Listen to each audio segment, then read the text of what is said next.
दोस्तों इस बार मैं नए अपडेट के साथ आया हूँ। इसका नाम है क्लासरूम और ये स्पेशली उनके लिए बनाया गया है जो टीचर्स हैं या कोचिंग संचालक हैं। उनके लिए डिजिटल क्लासरूम की तरह काम करेगा। भले ही सॉफ्टवेयर पे एक से अधिक टीचर हों, पर गोपनीयता के तौर पर किसी टीचर का डेटा किसी और टीचर को नहीं दिखाई देगा। यानी अमित नाम के टीचर ने अगर कुछ टेस्ट अपलोड किए तो अमित के जो स्टूडेंट्स हैं केवल उन्हीं को ये टेस्ट दिखाई देंगे। यहाँ पर अगर प्रिंस नाम का टीचर है तो उसको ये टेस्ट नहीं दिखाई देंगे। ठीक है, यह डेटा की सिक्योरिटी। दूसरा क्या है कि जितना कंट्रीब्यूट करेंगे उतनी तेज़ी से क्लासरूम ग्रो होता है। तो आपके स्टूडेंट भी अपलोड कर सकते हैं, आप भी अपलोड कर सकते हैं। दो प्रकार से अपलोडिंग होगी। अगर आप पब्लिक अपलोड करेंगे तो ये आपके क्लासरूम के कैंडिडेट को दिखाई देता है। यूज़र पब्लिक अपलोड करेगा तो आपके क्लासरूम के सभी कैंडिडेट को वो डेटा दिखाई देगा। बाहर फिर भी नहीं जा रहा, लेकिन अगर आप पर्सनली अपलोड करते हैं तो वो केवल आपको दिखाई देगा, आपके क्लासरूम के कैंडिडेट को भी नहीं दिखेगा। इसी तरह अगर यूज़र अपलोड करेगा तो उसे केवल उसको दिखाई देगा, वो क्लासरूम के अन्य कैंडिडेट को नहीं दिखाई देगा। ठीक है, यहाँ पर कुछ चीज़ें हैं कि आप इसे ज्वाइन कैसे कर सकते हैं। ज्वाइन करने का सबसे सिंपल तरीका ये है कि बतौर टीचर जब आप ज्वाइन करेंगे तो आपसे पहले ये पूछा जाएगा कि आपको कितने स्लॉट चाहिए। यहाँ पर आपकी ज्वाइनिंग एज टीचर हो रही है तो आपके अंडर में कितने स्टूडेंट हैं उस हिसाब से आप स्लॉट ले सकते हैं। ये आप यूँ समझ लीजिए कि आपने सीट खरीदे हैं, 3 सीट खरीदे हैं तो 3 ही स्टूडेंट आप ऐड कर सकते हैं। मैनेजमेंट टूल इसके लिए दिया गया है। आप जाएंगे ऐड यूज़र करेंगे, वहाँ से आप यूज़र को रजिस्टर कर पाएंगे। लेकिन अगर आपने चौथा यूज़र ऐड करने का प्रयास किया तो आप रोक दिए जाएंगे, क्योंकि आपने खरीदी 3 ही सीट हैं। अब सवाल ये पैदा होगा कि यार 3 सीट हैं और उनमें से 2 रिन्यू नहीं करा रहे तो हम क्या करेंगे, हमारे स्टूडेंट कैसे ऐड होंगे। तो आपके पास है रीअसाइन सीट ऑप्शन। इससे क्या होगा कि अगर सुमित रिन्यू नहीं करवा रहा है तो उसकी सीट आप किसी और को असाइन कर सकते हो। ठीक है, इसमें सिक्योरिटी का पूरा ध्यान रखा गया है कि जैसे सुमित ने रिन्यू नहीं करवाया और वो अपनी आईडी लॉगिन करे बैठा है, देन नो इशू। जैसे ही आप रीअसाइन पे क्लिक करोगे उसका सारा कुछ क्लियर हो जाएगा। उसके login credential, result, draft, homework, mistake bank, यानी सब कुछ क्लियर। भले वो लॉगिन है, जैसे ही आप यहाँ इसे क्लिक करेंगे सारा कुछ क्लियर हो जाएगा और वहाँ पर उसकी आईडी हो जाएगी लॉग आउट। ठीक है, तो ये ऑप्शन बड़े ध्यान से क्लिक कीजिएगा। तभी क्लिक कीजिएगा जब आपको लगे कि यार ये सीट जो है ना खाली पड़ी है एंड देन किसी और को असाइन करनी है, तो सीट हो जाएगी टोटली ब्लैंक और फिर आप ये उसको किसी और को असाइन कर सकते हैं। जैसे आप यूँ समझ लो रेलवे में आप इलाहाबाद तक गए, इलाहाबाद के बाद वो सीट किसी और को असाइन हो गई, सिंपल, बिल्कुल वही कहानी है। ठीक है, तो मैं यहाँ पर नाम दे देता हूँ रजनी। ठीक है, रजनी raj@gmail.com। यहाँ पे मोबाइल नंबर डाल देते हैं और एक्टिव रख देते हैं, 2 दिन की वैलिडिटी रख देते हैं। ग्रेस पीरियड देना नहीं है, क्लासरूम है, लर्नर में कर देता हूँ उनको और यहाँ पर पासवर्ड डाल देते हैं। ठीक है, एंड देन इसको सेव कर देते हैं। तो अभी क्या हुआ, सुमित वाली सीट जो है ना A001 वो हो गई है रजनी की। ठीक है, अब रजनी को एक्सेस रहेगा जब तक कि आपने वैलिडिटी सेट की है। तो वैलिडिटी भी यहाँ पे काउंटडाउन में चल रही है, आपको कुछ नहीं करना है। ये ऑटोमेटिक कल के दिन 1 बचेगी और परसों ये हो जाएगी ब्लॉक। ठीक है, अगर आपको लगता है कोई टीचर स्टूडेंट जो है ना टाइमली ऐसे नहीं दे पा रहा है तो आप उसके 1-2 दिन का ग्रेस पीरियड दे सकते हो, वो आपकी इच्छा है। ठीक है, नहीं देना तो आईडी उसकी ऑटोमेटिक बंद हो जाएगी। ठीक है, अब ये हो गया मैनेजमेंट। आपके जितने भी टेस्ट अपलोड होंगे यहाँ भी दिखाई देंगे, इवन फ्रंट पेज पे भी दिखाई देंगे। यहाँ से भी आप एडिट कर सकते हो और वहाँ से भी आप एडिट कर सकते हो। यहाँ से आप पिन कर सकते हो, टेस्ट को हाइड कर सकते हो, व्यू भी कर सकते हो। सेम चीज़ वहाँ से कर सकते हो। ये बैक एंड है, वो वहाँ पर फ्रंट एंड है। ठीक है, और एक चीज़, जितने भी टेस्ट सबमिट होंगे वो यहाँ पर दिखाई देंगे। सेम एज टेस्ट वाइज भी आप क्लिक करके देख सकते हो ताकि आप आसानी से फाइंड आउट कर पाओ कि सबमिशन कितने हुए हैं। ठीक है, सबसे खास बात ये है कि यहाँ पर स्टूडेंट और आप दोनों ही अपलोड कर सकते हैं। ठीक है, और आपका जो अपलोडेड डेटा है वो किसी और को नहीं दिखाई देता। ठीक है, और एक बात कि आपको ज़्यादा मेहनत नहीं करनी, आप अपलोड करेंगे 1 डेटा। लाइक मंगल का अपलोड करना है तो मंगल का एक अपलोड कर दिया आपने, गैल, CBI, इनस्क्रिप्ट सब उस पर काम करेंगे। ऐसा नहीं कि गैल का अलग अपलोड करना, कृतिदेव का अलग। एक टेस्ट अपलोड किया यूनिकोड में, वो सबसे मैच करेगा। मैंने ऐसा मैकेनिज्म सेट किया है ताकि आपकी मेहनत बच जाए, यूज़र को भी कन्फ्यूज़न ना हो। 1 टेस्ट है, जो भी सबमिट करेगा उसमें रैंक भी दिखती जाएगी एक ही टेस्ट में और सबका फॉन्ट के हिसाब से मैच भी होता जाएगा। तो ये बहुत अच्छी चीज़ रहेगी आपके लिए। ठीक है, फिर भी अगर कभी गलती से कुछ हो जाए तो आपके पास एडिटिंग का ऑप्शन है और यहाँ पर आप बदलाव कर सकते हैं। जैसे ही इसमें बदलाव आप करेंगे रिजल्ट रिकैलकुलेट हो जाएंगे, यानी जो सबमिट हुए थे अगर यहाँ पर गलत था तो वो सब फिर सही माने जाएंगे और रिजल्ट की पूरी लिस्ट जो है ना अपडेट हो जाएगी। ठीक है, ये भी ऑप्शन दिया गया है। सेम एज टाइपिंग का ऑप्शन है, टाइपिंग में भी यूज़र और आप दोनों क्रिएट कर सकते हैं। प्रोफाइल है, यूज़र का प्रोफाइल यूज़र को दिखाई देगा और आप भी यूज़र का प्रोफाइल देख सकते हैं, अपने प्रोफाइल को भी आप देख सकते हैं। प्रोफाइल मैंने कुछ चीज़ें खास रखी हैं, जैसे क्या होगा बेसिक इन्फॉर्मेशन, मेंबरशिप कितनी बची, कितने टेस्ट की पात्रता थी, कितने सबमिट कर लिए। ठीक है, कितने अपलोड करे, कितने फेल, कितने पास, एवरेज एक्यूरेसी, हाई एक्यूरेसी, ये सब इसलिए रखें ताकि आप एक नज़र में ये जान पाएँ कि स्टूडेंट की स्थिति कैसी है। इसके अलावा अगर यूज़र टेस्ट दे रहा हो, कैजुअली लाइट चली गई, पीसी बंद हो गया, तो टेस्ट लॉस ना हो उसके लिए ड्राफ्ट का ऑप्शन रखा गया है, यहाँ से यूज़र उसे रिज्यूम कर पाएगा। ठीक है, फिलहाल नहीं है तो यहाँ पर दिख नहीं रहा है। 1 टेस्ट के लिए 1 ड्राफ्ट रहेगा, तो वो रिज्यूम तभी होता है जब वो सबमिट ना हुआ हो। अगर सबमिट हो जाएगा तो ड्राफ्ट बनेगा ही नहीं, सिंपल। ठीक है, तो फालतू का डेटा जनरेट नहीं होगा। हिस्ट्री, टेस्ट द्वारा यूज़र द्वारा दिए गए टेस्ट की हिस्ट्री दिखाई देगी, हर एक यूज़र के लिए आप ऐसे देख सकेंगे आराम से। इसके अलावा होमवर्क ऑप्शन रखा हुआ है मैंने हर एक यूज़र के लिए, तो उसके यूज़र के प्रोफाइल में जाके आप होमवर्क ऐड कर सकते हो उसकी कंडीशन के आधार पे कि यार तुम्हारी कंडीशन तो बहुत बुरी है, आप इन पे काम करो। इसके अलावा जो सबसे खास चीज़ है वो मिस्टेक बैंक, यानी यूज़र ने जितने टेस्ट सबमिट किए हैं उसमें कितनी गलतियाँ की, कितनी बार गलतियाँ की, वो सब चीज़ें यहाँ पर दी गई हैं। ये सबसे ज़्यादा काम तब आता है जब यूज़र अगले दिन टेस्ट देने जाता है, तो कल तक उसने ये गलतियाँ की हैं, एक नज़र डाल दो, आज इनकी रिपीटेशन नहीं होनी चाहिए। ठीक है, ये सबसे ज़्यादा यूनिक फीचर है। अब आते हैं मैनेजमेंट टूल। ये यूज़र को नहीं मिलेगा, आपको मिलेगा, ताकि आप ये तय कर पाओ कि यूज़र को मेंबरशिप बढ़ानी है तो क्लिक, कितने दिन बढ़ानी है। ठीक है, उसको ग्रेस पीरियड देना है तो ऐड 1 डे ग्रेस, लॉक करनी है आईडी, और रीसेट या रीसाइन करना है तो यहाँ से आप कर ही सकते हो। ठीक है, अब आते हैं टेस्ट की प्रक्रिया पर। ठीक है, टेस्ट देना बहुत ही सरल है, सिंपल वे में स्टार्ट करेंगे तो सबसे पहले ऑडियो आता है। अगर आप ऑफलाइन पढ़ा रहे हो, ऑफलाइन स्पीच दे रहे हो, तो ऑडियो टेस्ट के समय नहीं डालोगे तो यहाँ पर प्ले नहीं होगी, सिंपल। ठीक है, अगर अपलोड होगी तो यहाँ पर वो प्ले होगी, उसको डिफरेंट स्पीड में प्ले करने का ऑप्शन भी होगा। ठीक है, अब जैसा कि मैंने अभी बताया कि टेस्ट को आपको एक ही उसमें अपलोड कर देना यूनिकोड वाले में, उससे वो गैल से भी मैच करेगा, इनस्क्रिप्ट से भी मैच करेगा, सीवीआई से भी मैच करेगा और कृतिदेव से भी, बशर्ते कि यहाँ पे यूज़र सही चुने। मंगल चुनेगा तो तीनों लेआउट वहाँ पर काम करेंगे, गैल, सीवीआई, इनस्क्रिप्ट, और कृतिदेव चुनेगा तो कृतिदेव वाला भी उससे मैच हो जाएगा। इसके अलावा अगर लगता है कि पेपर में ये काउंट नहीं हो रहा है तो इनको हटा दो, विराम काउंट नहीं हो रहा है तो उसको हटा दो, काउंट हो रहा है तो बनाए रखो।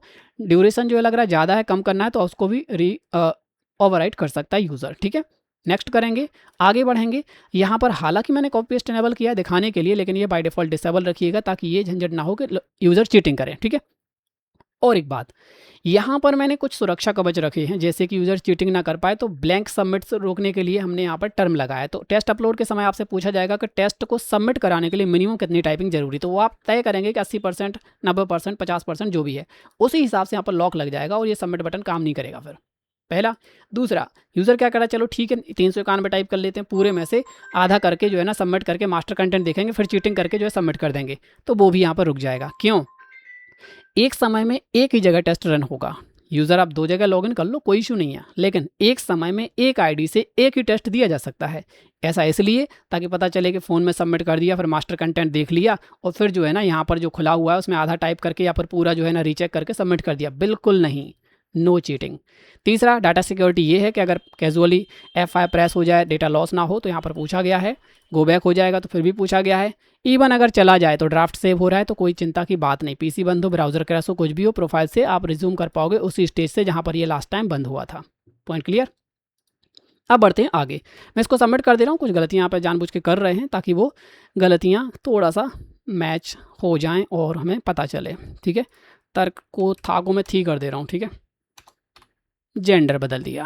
अब मैं सबमिट करूंगा तो यहाँ पर जो रिजल्ट होगा बिल्कुल ह्यूमन की तरह से होगा। दावर सा 10 वाली गलती काउंट नहीं करेंगे, पंचम अक्षर वाली जो गलतियाँ होती हैं वो नहीं करेंगे, चंद्र बिना चंद्र, अल्ट कोड, ऐसी जो बेसिक चीज़ें होती हैं ना वो काउंट ही नहीं करेंगे, वो सब ट्रू माने जाएंगे अपने आप से। आपको सिर्फ वास्तविक गलतियों पर फोकस करना है। इसके लिए फॉन्ट साइज आप बढ़ा सकते हो अगर रीडिंग का इशू है, तो ये भी मैंने आपको दिया हुआ है। अब देखो यहाँ पर रिजल्ट को बहुत ही डीपली डिफाइन किया है। जैसे पहली जो पंक्ति है वो इस बात पर निर्भर करती है कि आपके टोटल वर्ड कितने थे, आपने कितने सही किए, कितने गलत हैं। और यहाँ पर जो गलतियों की काउंटिंग हुई है वो वचन विराम जेंडर को एज आ हाफ मिस्टेक ट्रीट करा गया, यानी कि जो फर्स्ट पंक्ति है वो एग्जाम बेसिस पर तैयार की गई है।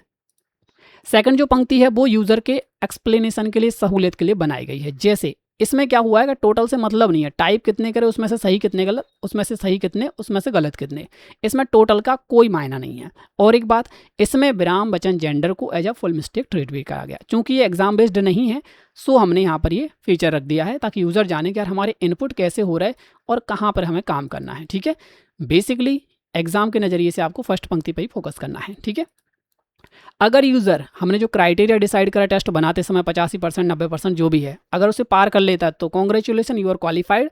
वहीं अगर वो पार नहीं कर पाता तो so sad, you try again type से उसको मैसेज मिलेगा। ठीक है, फेल पास का भी उसको इंडिकेशन मिल जाएगा। ठीक है, अब आते हैं यहाँ पर हमने एरर्स को ना बहुत ज़्यादा डीपली करा है ताकि आपको ये क्लियरली पता चले कि यार ये हो क्या रहा है, ये किस चीज़ की गलती है। लाइक जैसे मिसिंग है तो प्योर रेड माने कहाँ, एक ये रेड है, एक ये रेड है, दो मिसिंग हो गए। अब एक्स्ट्रा को इस कलर को ढूंढो, कहाँ है, ये रहा, एडिशनल हो गया। अब रिप्लेस पे जहाँ ग्रीन ग्रीन है वो आपका रॉन्ग इनपुट है, जैसे 1 2 3 4 और 5 ये आपके wrong input, black is true. तो ये आपके रिप्लेसमेंट हो गए। बचन वाला इस कलर से जहाँ दिखाई दे वो बचन मिस्टेक है, ये देखो यहाँ पर देखा। और इस कलर से जो दिखाई दे वो जेंडर मिस्टेक है, जैसे चला को चली कर दिया, था को थी कर दिया, एक बचन को बहुवचन ये करा तो बचन वाली मिस्टेक। यानी हर एक गलती को हमने क्लियरली कलर से डिफाइन कर दिया ताकि आपको समस्या ना हो। और एक बात, सबसे खास बात, आपने जो ऊपर गलतियां की उनको लिस्टेड भी कर दिया कि मिसिंग 2 हैं, रिप्लेसमेंट ये है, ये है, वो है।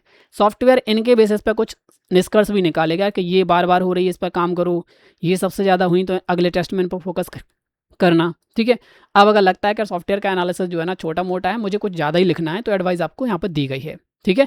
जैसे ही आप सबमिट करोगे एडवाइस वो यूज़र को दिखेगी। चूँकि अभी किसने टेस्ट दिया है, आपने। बतौर टीचर आप खुद को एडवाइस तो दोगे नहीं, तो हम स्टूडेंट मोड में ज़रा शिफ्ट होकर देखते हैं, ठीक है। जैसे मेरे पास है ये आंचल नाम का स्टूडेंट जो अमित के कैंडिडेट, ठीक है। अमित का कैंडिडेट है तो अमित के द्वारा बनाए गए सारे टेस्ट इसको विजिबल होंगे, ठीक है। तो मैं क्लिक करता हूँ यहाँ पे, वही कहानी आएगी, उसको टाइप किस में करना है, काउंट करना है कि नहीं करना है, तो उस हिसाब से मैंने नेक्स्ट किया, पेस्ट किया और कुछ बदलाव यहाँ पर हम कर लेते हैं, का की जगह की कर देता हूँ, ठीक है। और मैं ज़्यादा बदलाव नहीं कर रहा, एंड देन सबमिट, ठीक है। अभी जो रिजल्ट जनरेट हुआ है ये यूज़र को तो दिख ही रहा है, एडवाइस इसका खाली है। अब एडमिन वाले सेक्शन में हम चलते हैं और इस यूज़र के प्रोफाइल को चेक करते हैं, उसको हम एडवाइस देंगे। अब जैसे हमारे पास है, इस कैंडिडेट ने टेस्ट दिया, प्रोफाइल इसका खोल लेते हैं, इसकी टेस्ट हिस्ट्री देखते हैं। इसने जस्ट अभी टेस्ट दिया है 17:19 पे, यही बज रहा है अभी, ठीक है। 19:10 पे अभी यही टेस्ट दिया उसने, खोल लेते हैं। इसमें हम एडवाइस दे देते हैं, प्लीज़ फोकस ऑन रिप्लेसमेंट, का सबसे ज़्यादा वही मिस्टेक है। आप बहुत लंबा चौड़ा दे सकते हो एडवाइस, मुझे तो सिर्फ समझाना है आपको। और जैसे क्लिक करोगे ये सेव हो गई, अब ये यूज़र को दिखने लगेगी, ठीक है। तो जैसे यहाँ पर यूज़र रिफ्रेश करेगा एडवाइस सेक्शन में, वो अपडेट हो जाएगा, ठीक है। अभी आप देखो आ गया। तो इस तरीके से आप भी उसे एडवाइस दे सकते हो। रही बात रैंकिंग की, तो जैसा कि हमने कहा हर यूज़र की रैंक टेस्ट वाइज यहाँ पर बनती जाएगी कि किस किस ने सबमिट किया, उसकी रैंकिंग क्या रही। जो टॉप रहेंगे उनको trophy, second batch, third batch और बाकी सब उस हिसाब से रहेंगे, ठीक है। अब आते हैं टेस्ट कैसे बनाना है। तो यहाँ पर शुरुआत में मैंने बोला है कि आपके मेहनत को कम करने के लिए मैंने एक टेस्ट अपलोड करने की फैसिलिटी दी है। तो वो एक टेस्ट जो अपलोड होगा वो यूनिकोड में अपलोड होगा। ऐसा नहीं कि आप मुझे कृतिदेव में पेस्ट कर दो, आप कहोगे कृतिदेव में टाइप करना है, कोई इशू नहीं है। आप केवल यूनिकोड अपलोड करोगे, मैच सब में करेगा, वो कृतिदेव से भी मैच करेगा, गैल सीवाई इनस्क्रिप्ट सबसे मैच करेगा, बस वो यूनिकोड में अपलोड करना है। अब आप कहोगे मेरे पास तो है ही नहीं अपलोड करने के लिए, मेरे पास तो कृतिदेव भी है, तो मैंने कन्वर्ट ऑप्शन भी दिया है। यहाँ पर रखो आप मैटर, कन्वर्ट करो, यहाँ से कॉपी करो, टेस्ट सेक्शन पे आओ, अपलोड करो और टेस्ट क्रिएट, ठीक है। बहुत ही सिंपल सी प्रक्रिया है। अब सबसे अंतिम चरण कि यूज़र को कैसे पता चलेगा कि उसकी लिमिट कितनी बची है या समथिंग जो भी है। प्रोफाइल में जब जाएगा तो उसको दिखाई देगा कि 3 टेस्ट की लिमिट थी, तीनों के तीनों कवर हो गए, अब हमारी लिमिट हो गई ख़त्म। 2 दिन मेंबरशिप बची है तो वो समय से पहले रिन्यू करा सकता है। यहाँ पे भी स्टेटस ऑप्शन उसको दिख रहा है जो उसको रिमाइंड कराता रहेगा भैया आपकी लिमिट इतनी बची है, मेंबरशिप इतनी बची है, ये सब चीज़ें, ठीक है। आपको इस तरीके से ज़्यादा मेहनत नहीं करनी, सब कुछ ईजी वे में। अब आप सोचो कि अमित के स्टूडेंट टेस्ट दे रहे हैं, ठीक है, ये प्रिंस वाले टीचर को पता चले, बिल्कुल पता नहीं चलेगा। आपका क्लासरूम अलग है और इनका क्लासरूम अलग है। इनके मैनेजमेंट टूल में इन्हें यूज़र नहीं ऐड करे, इनने तो यूज़र भी नहीं दिख रहे, टेस्ट नहीं ऐड करे तो टेस्ट नहीं दिख रहा है, हिस्ट्री नहीं है तो हिस्ट्री नहीं दिख रही, यानी इनको कुछ नहीं दिखेगा क्योंकि इनके अंडर में कोई स्टूडेंट है ही नहीं। इनके क्लासरूम में सब कुछ खाली है। जब ये ऐड करेंगे तो वही इनको दिखाई देगा। यानी हर टीचर का अपना एक डेडिकेटेड स्पेस है। कोई किसी टीचर को जान ही नहीं सकता कि इस पर कितने टीचर काम कर रहे हैं या कितने स्टूडेंट रजिस्टर्ड हैं, ठीक है।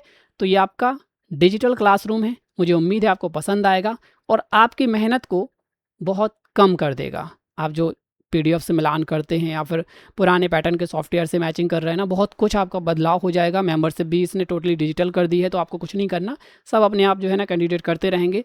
उनके एक्सपायर होने से पहले वो रिन्यू कराएंगे, अन्यथा उनकी ID लॉक हो जाएगी, ठीक है। तो मुझे उम्मीद है आपको ये पसंद आएगा और आपकी मेहनत को कम करते हुए आपके गाइडेंस एक्सपीरियंस को बहुत बेहतर कर देगा। आपके स्टूडेंट को लाभ मिलेगा, और आपको भी लाभ मिलेगा और आप कम समय में ज़्यादा से ज़्यादा कैंडिडेट को बेहतर वो तैयारी करा पाएंगे। तो अगर आप ज्वाइन करना चाहते हैं तो कम्युनिकेट कर सकते हैं। आपके कैंडिडेट की संख्या के बेसिस पे आपको मंथली रेंट डिसाइड करके आगे प्रोसेस बढ़ा दी जाएगी।